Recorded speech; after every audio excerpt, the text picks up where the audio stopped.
Hello, everyone. Welcome to our final iteration of our criminal justice lecture series with our experts. Today, I am joined by Flynn, who is one of our program officers for school support at Chicago Debates, and our very special guest, who is Shelly Winner.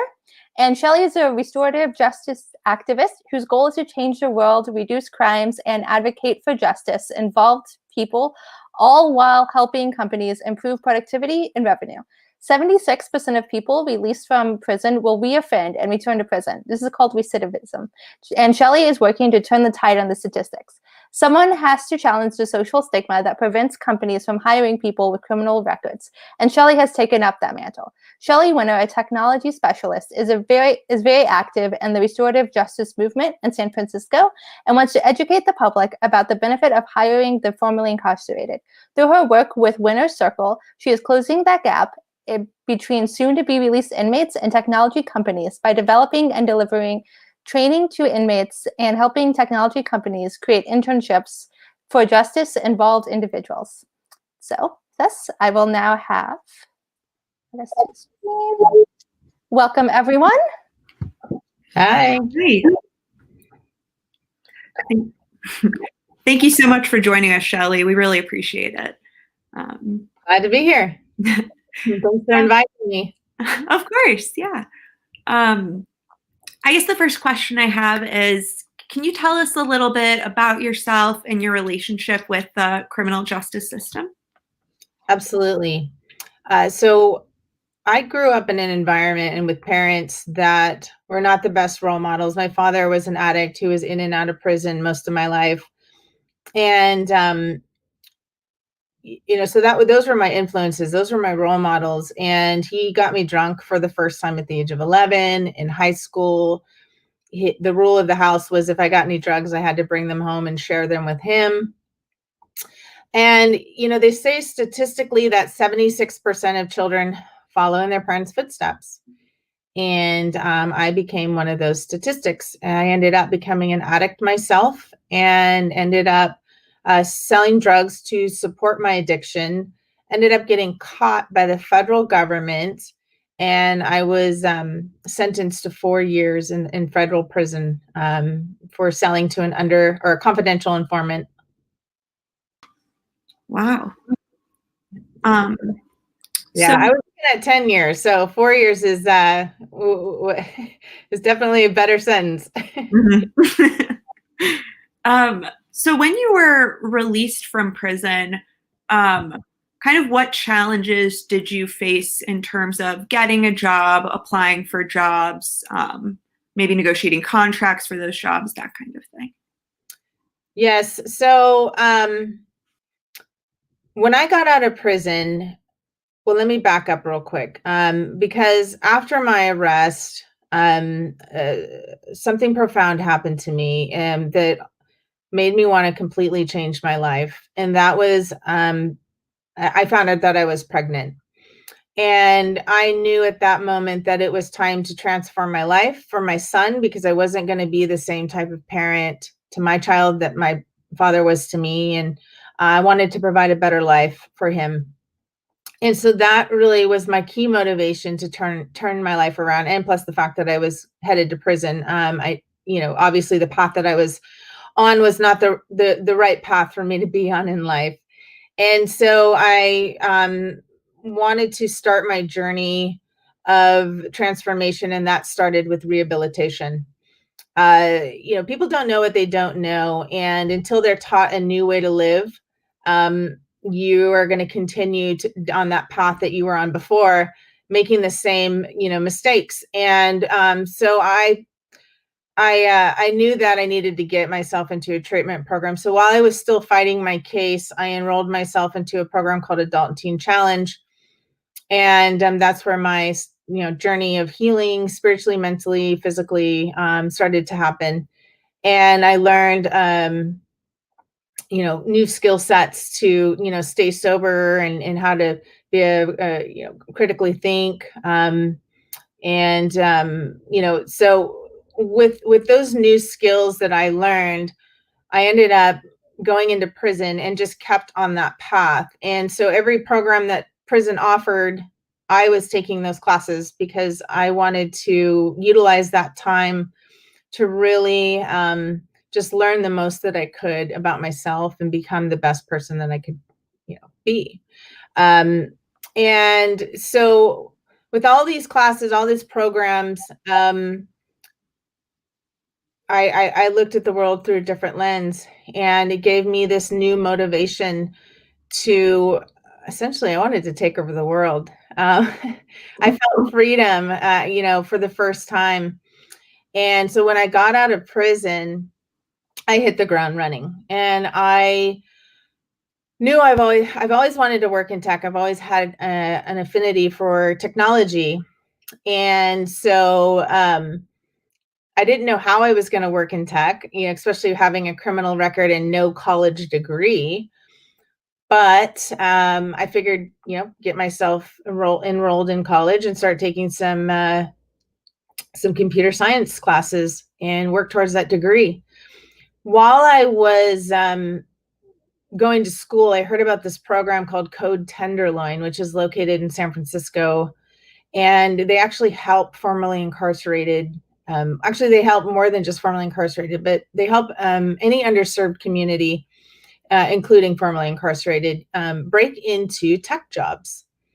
And I heard this on the news one day when I was at the halfway house, and I immediately signed up for this program and started in the next cohort. And that's where they taught me how to write a resume. They taught me how to interview, and they took me on a tech tour of all these different big companies, Twitter, LinkedIn, Microsoft, NerdWallet. And at one of these companies, they had said they were hiring and to apply. So I did. And I never thought in a million years that I would ever get a call back, but they did. And they called me back for an interview. Went in for the interview, nailed it, got hired right on the spot.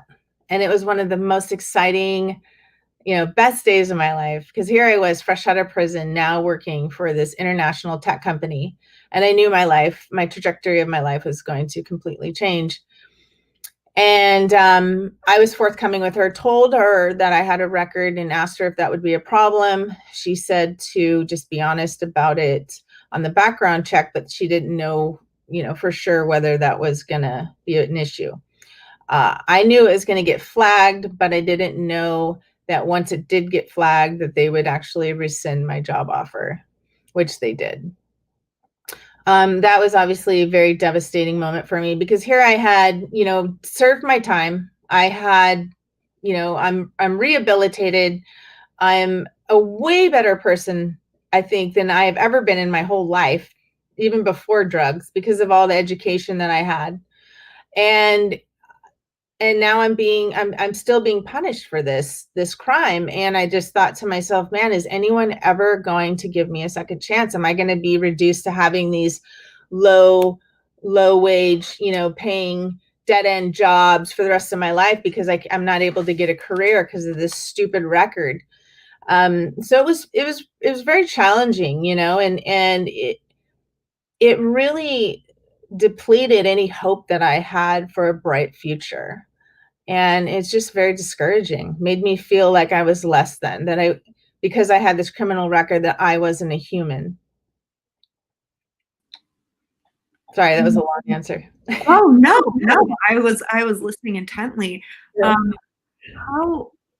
That's so difficult to hear, that you've, been on this path to better yourself, and you have served your time, and you've been doing all these things, and to have that job offer snatched away, I can't imagine what that would feel like. Did that experience inform you going on to create a program to help those who are formerly incarcerated find jobs? Yes. So it definitely was a key part to that motivation, because I figured, getting out of prison, a lot of people have no idea, like, where to go, what to do. They're just kind of, okay, one day they're free, and probation's telling them, all right, you got to get a job.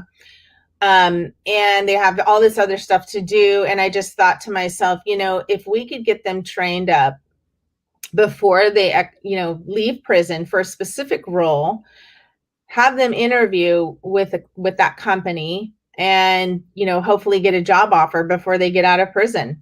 And then that way it would bridge that gap from the time they're released to having to try to look for a job, and it would eliminate that time that where other influences might take control. And so if they already have a job, they have hope, they already have the skill sets, they're there to properly do this job and do it well. Their self-confidence increases. And now they have accountability, because they have a responsibility to report to this job upon leaving prison. And I guarantee you, the gratitude that they would have just knowing that they didn't have to get out and try to wonder, what am I going to do next? Just having that ability to, not wonder is also an amazing thing as well. Yeah. How many people have gone through your program, or have the program assisted? So currently the program, because of COVID, the program was placed on hold because they've cut off all programming. So I was in the works of getting a program implemented, actually at the prison that I was at. And then COVID hit and kind of put things to a halt. So right now I'm trying to figure out some alternative ways that we can offer this programming. And so, yeah, I'm on that journey right now. Yeah. Dang pandemic. Yeah. So switching gears a little bit, but do you think that the criminal justice system and prisons in the United States are oriented more towards retribution or rehabilitation? I know you'd said that there were some programs that you were able to take advantage of, but yeah. I guess your more general thoughts. So I would say they're more focused towards retribution. I'd say, yeah, majority of prisons are focused on retribution, and they may offer rehabilitative programs, but nobody is forced to take those programs. I think they should be forced to take those programs, because, for example, I have a friend who I actually talked about in my TEDx, who, if he wanted to get out early, he was going to be forced to program. Otherwise, he'd be sitting in prison for the rest of his life. So he started programming. Didn't want to go to any of these classes. Hated the fact that he had to do this. But then after a while of doing this program, joining these classes, what he was being taught really started to resonate and make sense to him. And that's when the light bulb came on. And that can happen to anybody, but they just have to be put into that type of an environment for those things to take place. So I think that all prisons should be focused on being rehabilitation centers rather than, prisons where you're just serving your time. Because what's the point of that? Are you locking somebody up, but not teaching them a new way of life? Then they're going to get out and do the same things. You've got to educate people. Yeah, absolutely. I feel like a common talking point about, criminal justice system or people who are imprisoned is that, oh, they'll serve their time and then they'll get out. And I think a lot of people don't realize the way that, rights are kind of stripped from you, even after leaving prison sometimes. Yeah. Go ahead. Well, the problem is that, our government or society, a lot of people in society think that, oh, well, if you lose your freedom, you'll learn your lesson. But it's not correcting the problem of why that person committed those crimes. So, for example, like I talked about my childhood, I'm not blaming it completely on my childhood, but it definitely has a huge part to play in the path that I chose. And once I became, once I understood that, it's up to me to take responsibility for that and to use that experience instead of in a negative way, but a positive way, like sharing my story and becoming a better person and moving on from that and learning from those mistakes. But if you don't do that and you just lock somebody up and you don't fix the actual problem or teach them a new way of life and a new way to think and a new way to be, then how are we helping them to be successful? Yeah, absolutely. Yep. You mentioned that while you were in prison, you were able to get on this great path and kind of moving forward with your life. And you also mentioned that one of your friends kind of was a little bit reticent to join those programs. What do you think in prison are some barriers to kind of getting on that rehabilitative path? I think the culture is a huge barrier because programming, I don't think it's as much in the women's prison as it is in the men's, but programming is considered weak. It's not something that the majority of people, in the prison culture think is, they think well, why are you programming? Why aren't you on the yard? Are you scared? Are you trying to run from something? Is there something you're trying to hide why you can't be on the yard like us? Why are you trying to be in classes all day? And so it just raises suspicion. And it's unfortunate that that's that mindset.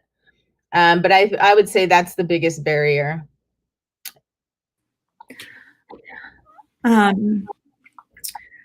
So how do you think prisons could become more of a space for rehabilitation? Do you see like any way to change the culture that could maybe be done like legislatively, or do you think that has to be done more internally?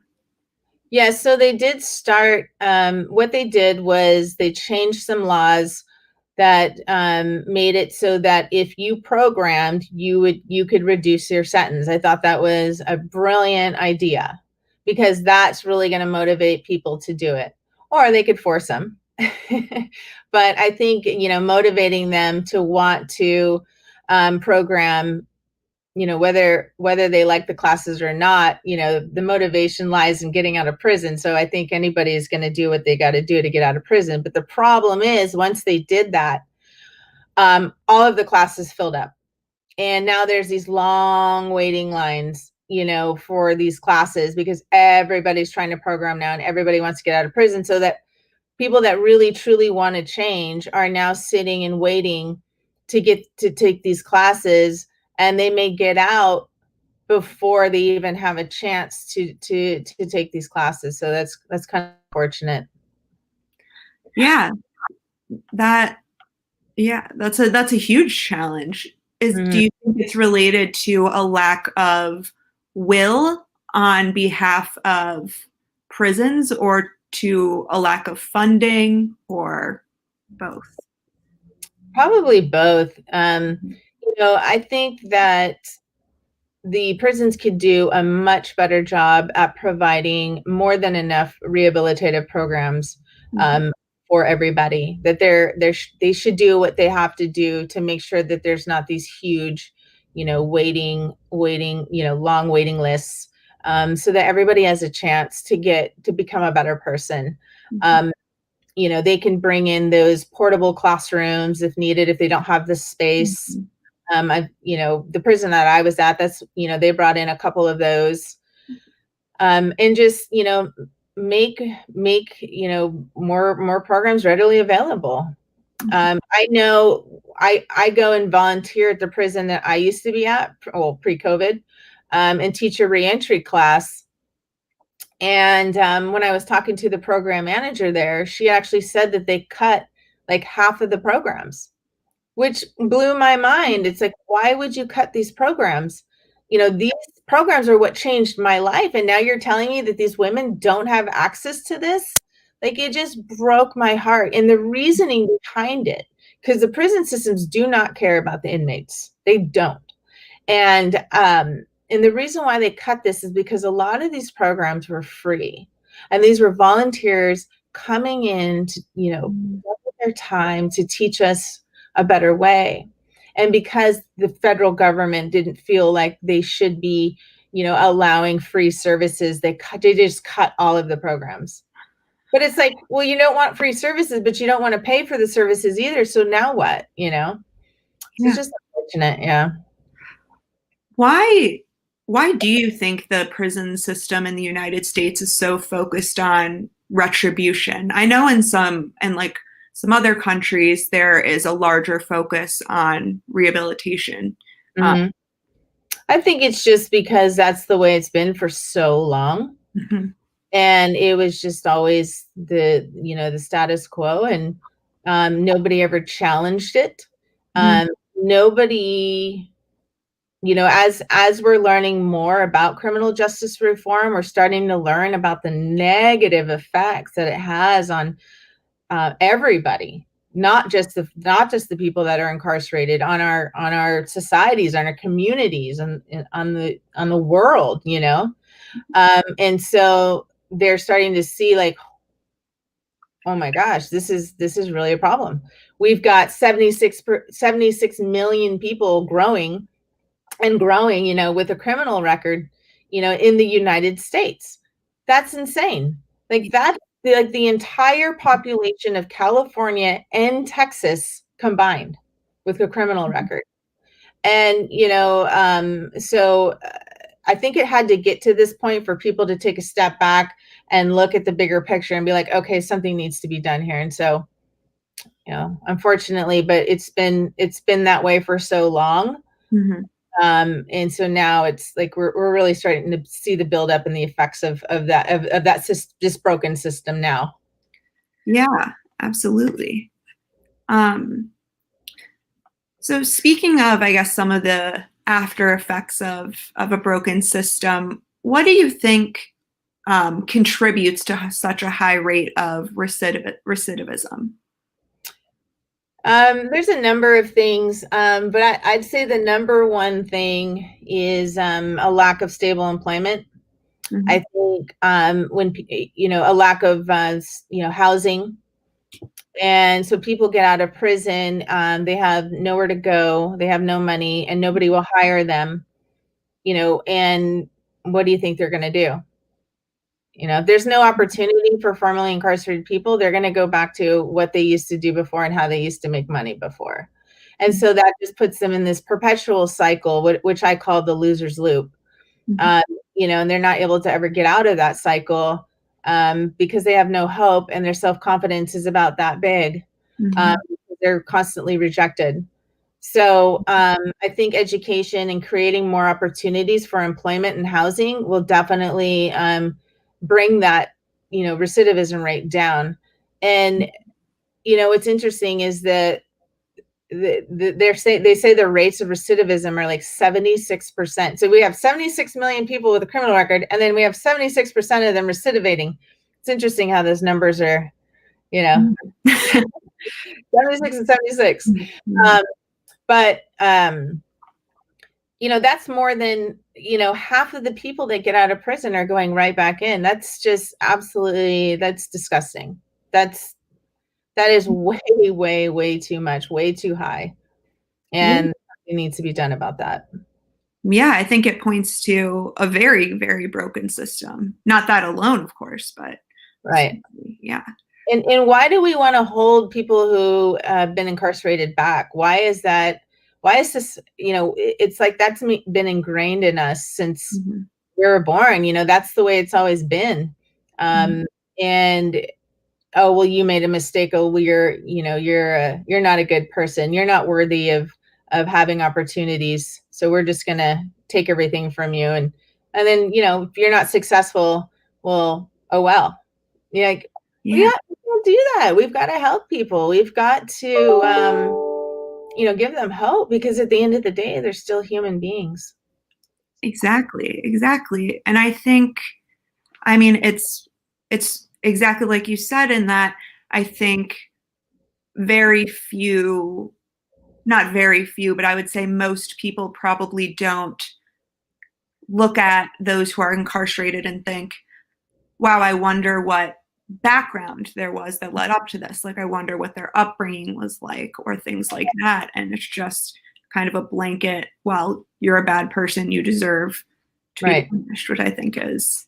And there's always context to everything, right? Mm-hmm. And, you know, one of my favorite quotes by Mr. Rogers, there isn't a person you couldn't love once you know their story. Yeah. So, you know, and I truly believe, you know, that no baby was born bad. It's a, you know, a lot of people are just a product of their environment, and unfortunately are brought up in bad homes and weren't taught any other way. Yeah, absolutely. So the program so you work around restorative justice. What is restorative justice? Restorative justice is the ability to move on from your past, to become rehabilitated, to have access to employment, to have access to the same opportunities as everybody else, to not be discriminated against, whether it's for housing or employment or school. I know a lot of schools are starting to change their you know, their policies here. But, you know, for a while, if you had a criminal record, you know, you couldn't get certain funding, you know, federal, you know, Pell Grant funding for school. Like, so you're going to not allow this person to become educated. You want to keep them oppressed. You want to keep them under, you know, on the same path. It just doesn't make sense. But, you know, restorative justice is just helping those become restored. That's how I look at it. Helping people be restored back to life in whatever way necessary. That's beautiful. Okay. So can you speak a little bit to, I guess, how sentencing works in the criminal justice system, and problems there, and kind of the need to reform things, maybe like mandatory minimums? Yeah, definitely needs some reform on those mandatory minimums. You know, for example, I don't have an extensive criminal background. You know, I had, you know, little minor offenses prior to my arrest with the federal government, and their laws are just absolutely ridiculous. So if you sell anywhere from 50 grams of methamphetamine to 500 grams, you fall under a 10-year sentence. That's insane.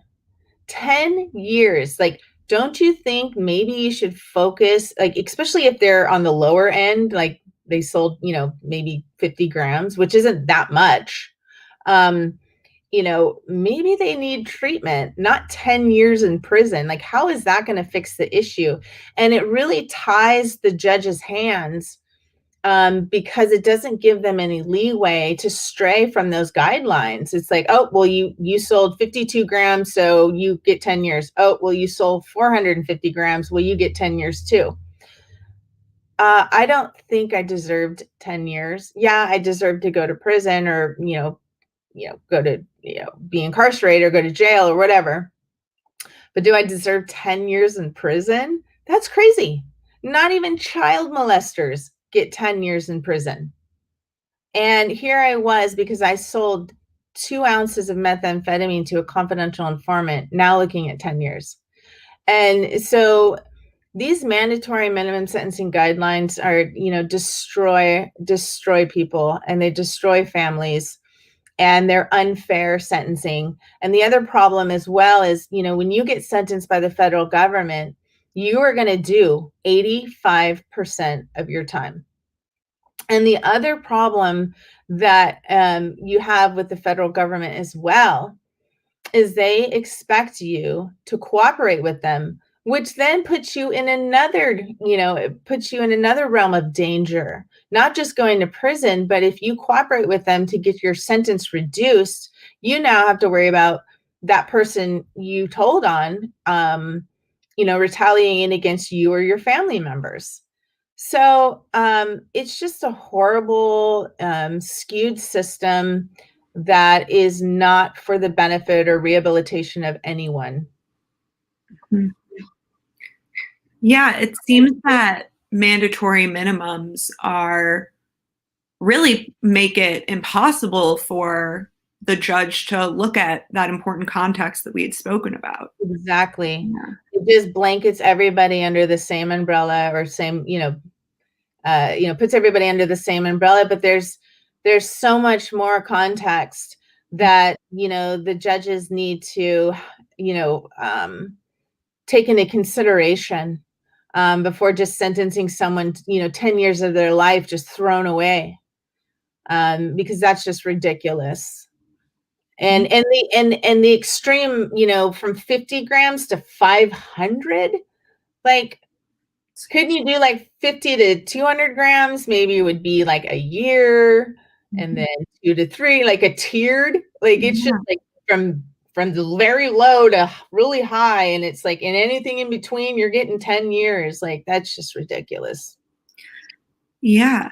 And I think the justification for mandatory minimums has been, well, we need to kind of deter lower level crime, which, I mean, I know my opinion on that argument is I think it doesn't make any sense. But when you were, I guess, more actively engaging in that behavior, did you ever think about, well, like, if I sell more than this amount, I'll have to go to prison for 10 years.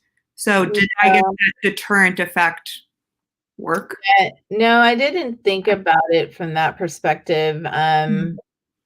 I mean, I didn't even know, I don't even think when I was indicted, I didn't even know what an indictment was, let alone the sentencing guidelines. And I didn't learn about it until obviously going through that whole process. And I was just completely blown away. And they had used an infraction, which is not even a criminal offense, but they had used an infraction against me to actually raise my level, because you have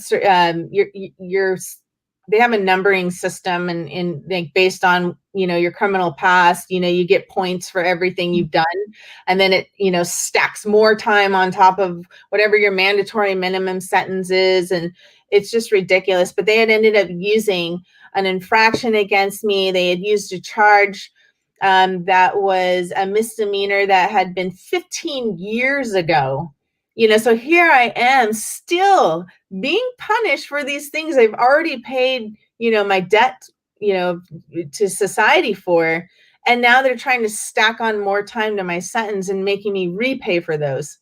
And it was just it was probably one of the scariest, most horrible experiences I've ever been through. And to this day, I truly feel that when you're dealing with the feds, you're dealing with the devil.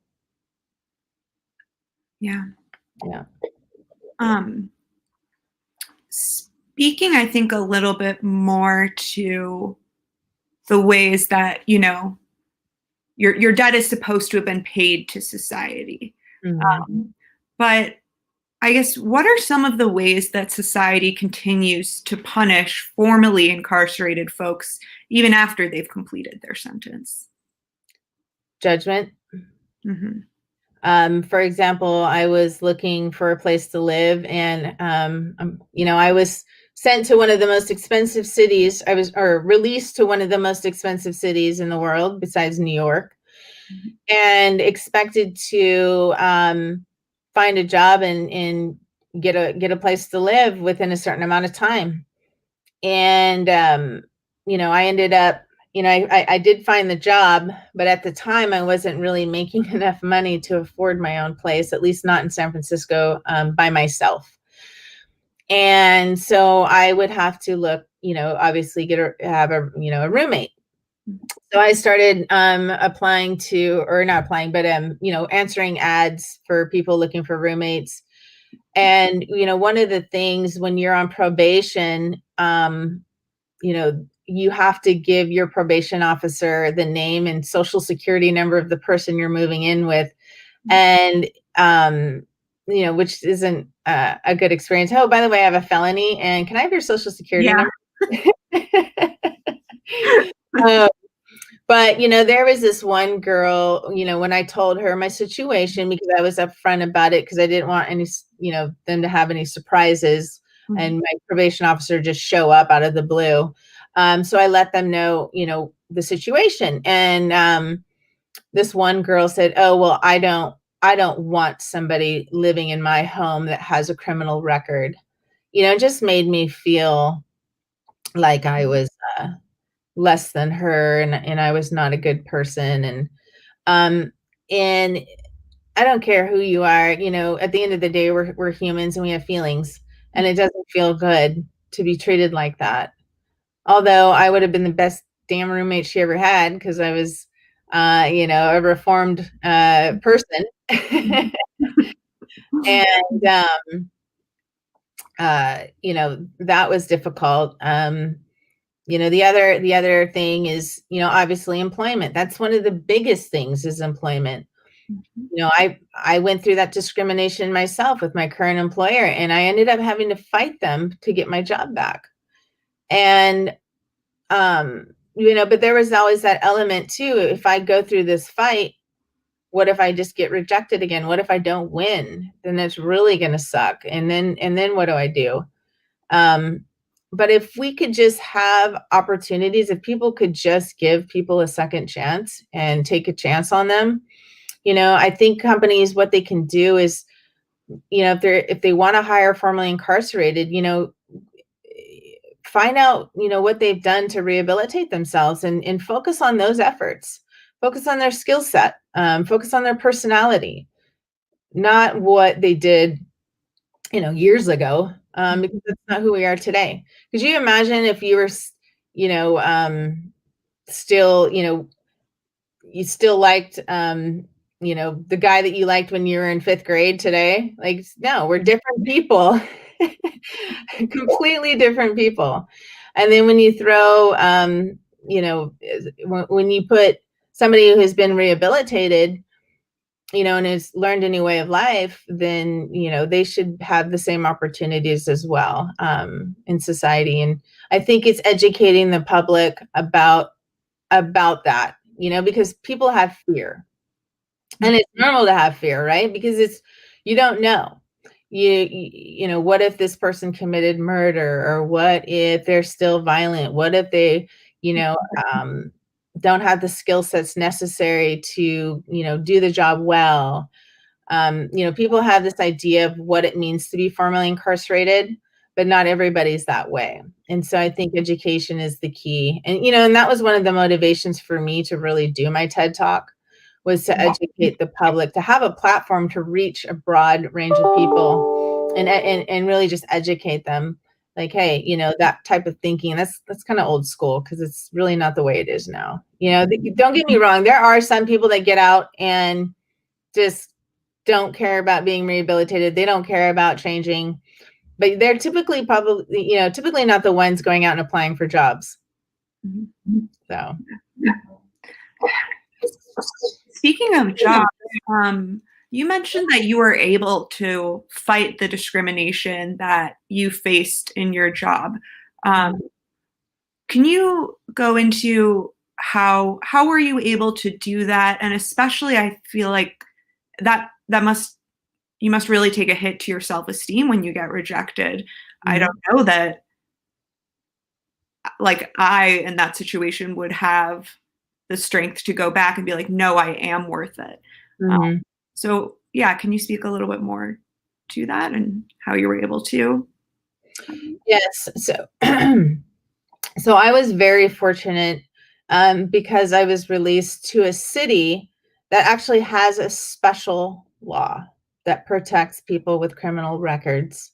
And this law is called the Fair Chance Ordinance. And it was actually started in San Francisco. San Francisco probably being one of the most progressive, liberal cities on the earth,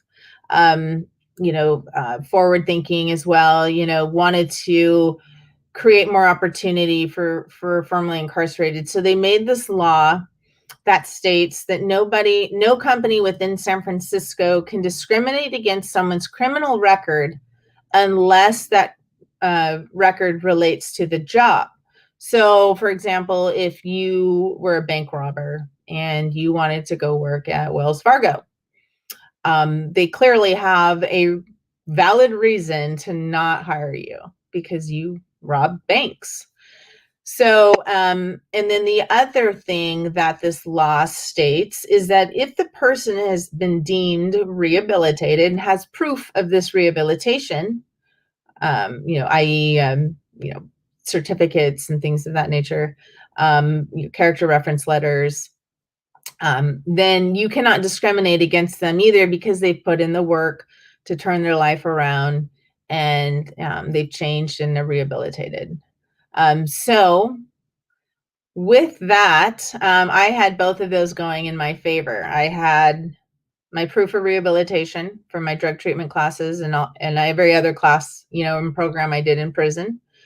And my crime didn't directly relate. So I had a drug crime, really had no bearing on my ability to sell computers, right? Mm-hmm. So I had those two things going for me. And what's funny is that this company actually was the one that sent me this information. I had never heard of the Fair Chance Ordinance before. Mm-hmm. And it's not, and it's unfortunate because they don't make this, widely known for people. This was something that I found out on accident. So, but anyway, so when I read this information that they sent me, it gave me instant hope. And I thought, well, clearly this company knows about this Fair Chance Ordinance because they're the ones that sent it to me. Why wouldn't they? And so when my job offer was rescinded, I thought, they must know that they can, because why would they blatantly go against this law? And so I was very confused. Mm-hmm. But at the same time, I thought, well, if the law states this, but yet this company didn't, follow that law, then maybe I need to contact them and see if, we can fight, see if they can help me. Mm-hmm. I didn't know what to expect. And when I called the Fair Chance Ordinance, a wonderful lady, helped me. And when I told her what happened, she was not happy about it. And she told me she's going to fight for me. But she did say, when I told her what company it was, she definitely let me know that she's never fought anybody that big, and that there's a big possibility that we may not win because of how big they are and how many lawyers and resources they have. But that she would try. Either way, she would try. And I was super grateful for that. And I said, what do I got to lose? Because if I don't fight, had I just given up, first of all, I wouldn't be here today, right? We're working at this company 4 years later. But I would have always been left with what if, what if I would have fought, what if I would have won? What would my life be like? Now I don't have to wonder. Now I know. And here I am 4 years later, 3 promotions later, just bought my own home, and all of that fear that I had that, I may, people might treat me differently now because everybody's going to know I have a record. Really none of that came to existence. And I've actually been really loved and supported. That's so encouraging. Yeah. So I feel as though there's a lot more awareness of the injustices in the criminal justice system recently, as marked by, protests and I think media coverage. Are you encouraged by that? Do you think that could result in change? And how would you? Yeah, go ahead. Actually, first. Mhm. Absolutely. I mean, you got to start somewhere, and we've got to be a voice. It change doesn't happen overnight.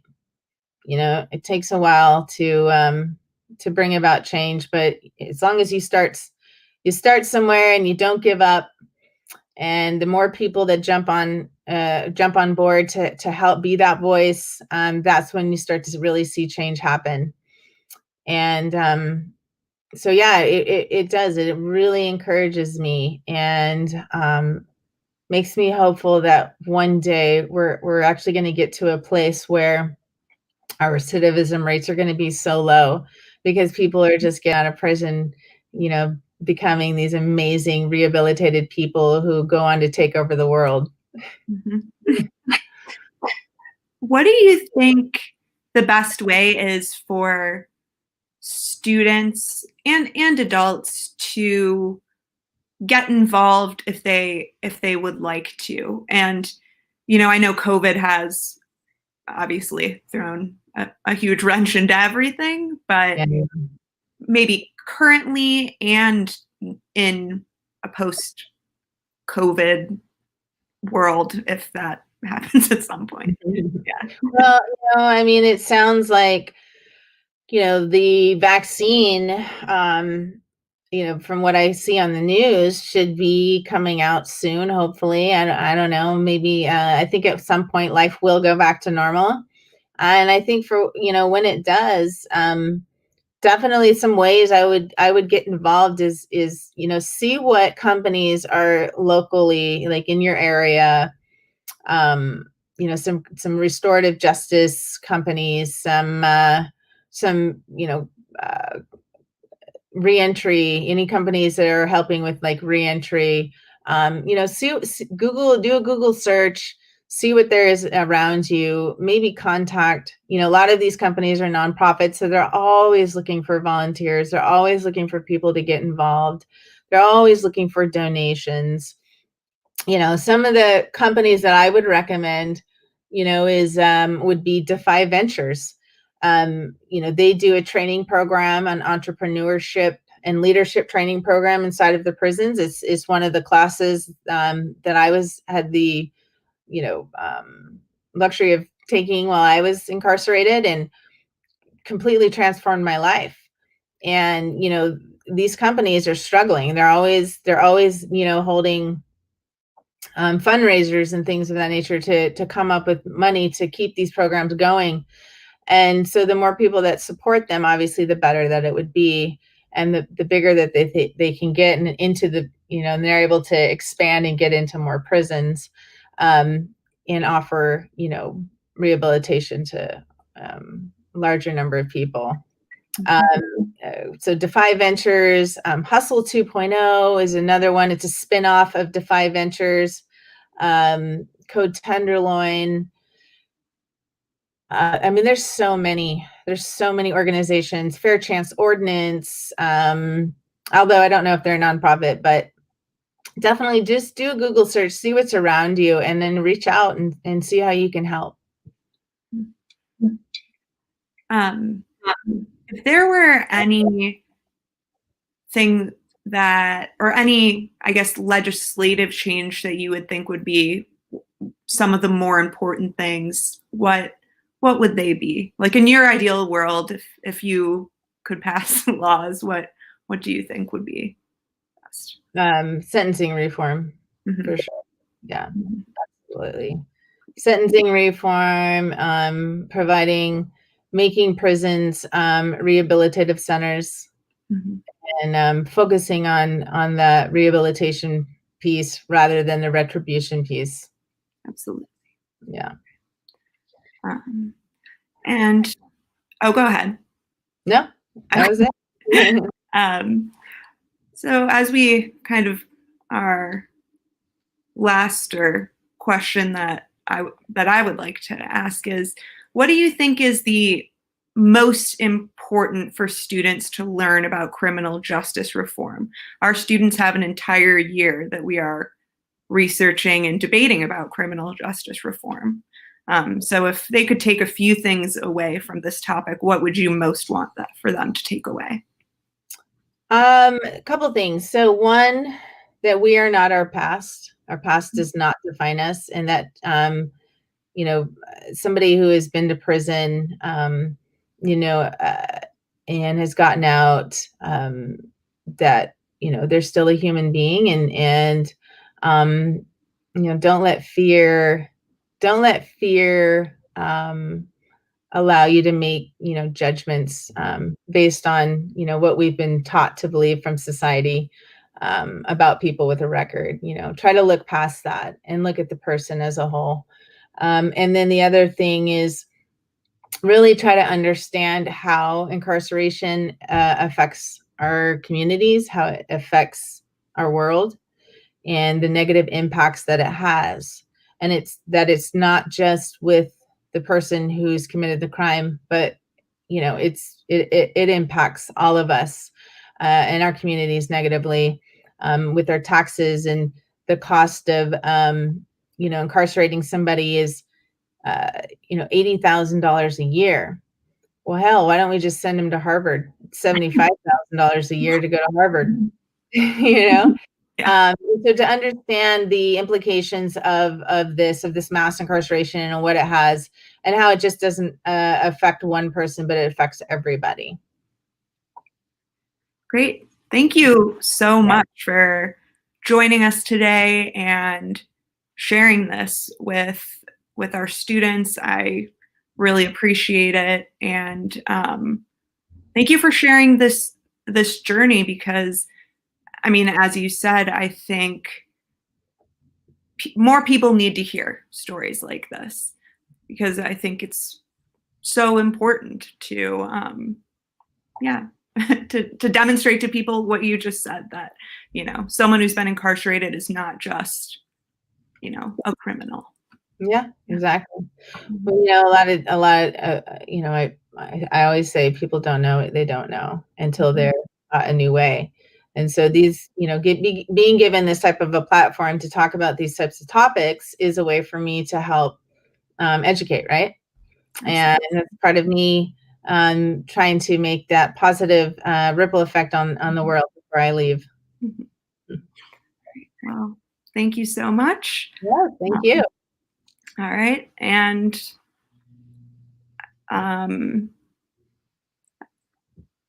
I'm not sure if Victoria is going to. Yes, I can pop back on. Thank you, everyone, for joining us. Thank you, Shelly, for joining us in this lecture series. If you have not seen the previous lecture series, be sure to do that on the same YouTube or Facebook channel, however you're watching this.